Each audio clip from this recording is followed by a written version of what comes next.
പ്രകൃതിയെയും പരിസ്ഥിതിയെയും കൂടുതൽ അറിയുന്നതിനും സംരക്ഷിക്കുന്നതിനും വിദ്യാർത്ഥികളെ പ്രാപ്തരാക്കുന്നതിന് ലക്ഷ്യമിട്ടുകൊണ്ടുള്ള ശ്രീമൻ നാരായണന്റെ കർമ്മപദ്ധതിയായ വൃക്ഷപരിപാലന യജ്ഞത്തിന് തുടക്കം കുറിച്ചു. സാഹിത്യകാരൻ സേതുവിന്റെ വസതിയിൽ നടന്ന ചടങ്ങിൽ തൈകളുമായി വിദ്യാലയങ്ങളിലേക്ക് പോകുന്ന വാഹനം സേതു ഫ്ളാഗ് ഓഫ് ചെയ്തു.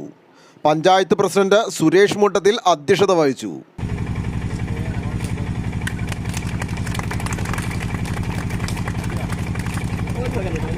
പത്ത് ഫലവൃക്ഷ തൈകളും ഒരു ആര്യവേപ്പും വീതം ജൂൺ 5 പരിസ്ഥിതി ദിനത്തിൽ നടന്നതിനായി 100 സ്കൂളുകളിൽ എത്തിച്ചു കൊടുക്കും. ഓരോ വർഷവും നിരീക്ഷണം നടത്തി ഏറ്റവും നന്നായി തൈകൾ പരിപാലിക്കുന്ന സ്കൂളിന് 15,000 രൂപയുടെ ഗാന്ധി സാഹിത്യകൃതികൾ സമ്മാനമായി നൽകും. കഴിഞ്ഞ 8 വൃക്ഷയജ്ഞങ്ങളിലായി 4 ലക്ഷം വൃക്ഷത്തൈകൾ സംസ്ഥാനത്ത് ശ്രീമൻ നാരായണൻ വിതരണം ചെയ്തിട്ടുണ്ട്. സ്വന്തം ഗ്രാമത്തിൽ നേരിട്ട് ചെന്ന് 10,001 മാവും പ്ലാവും വെച്ച് പിടിപ്പിച്ചിട്ടുണ്ട്. 2 വർഷം മുമ്പ് മുതൽ വൃക്ഷങ്ങൾ കായ്ഫലം തന്നു തുടങ്ങി. ശ്രീമൻ നാരായണൻ നടപ്പിലാക്കിയ ജീവജലത്തിന് ഒരു മൺപാത്രം പദ്ധതി ലോക ശ്രദ്ധ നേടിയിരുന്നു.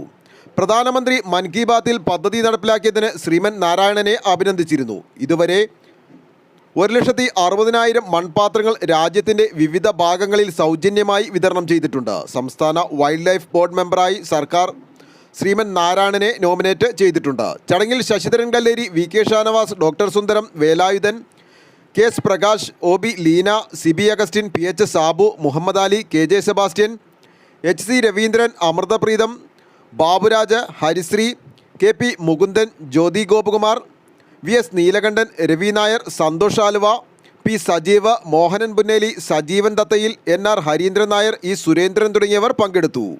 ആലുവ ലൈവ് ന്യൂസിനു വേണ്ടി സിദ്ദീഖ് കാരക്കാടനൊപ്പം സനൂപ് കളമശ്ശേരി.